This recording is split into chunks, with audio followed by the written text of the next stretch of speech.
Aicinām vecākus pieteikt savus bērnus no 3 līdz 6 gadiem vispārējās attīstības un sensorās integrācijas nodarbībām.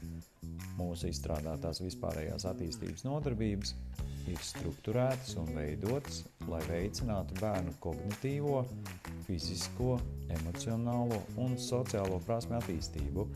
Šīs nodarbības palīdz bērniem attīstīt prasmes, kas būs nepieciešamas turpmākajās dzīves gaitās. Nodarbībās tiek iekļauti dažādi kognitīvi uzdevumi, sensorie un arī kustību vingrinājumi, uzlabojot kognitīvās spējas, tāpat arī līdzsvaru, koordināciju un veicot sensoro maņu integrāciju. Darbojoties ar dabas materiāliem un dažādiem stimulu materiāliem, bērni nomierina un līdzsvaro savu nervu sistēmu un apgūst organismu pašregulācijas spējas. Tāpat šīs nodarbības palīdz bērniem veiksmīgi pielāgoties un adaptēties apkārtējai videi. Aicinām pieteikties uz mūsu nodarbībām.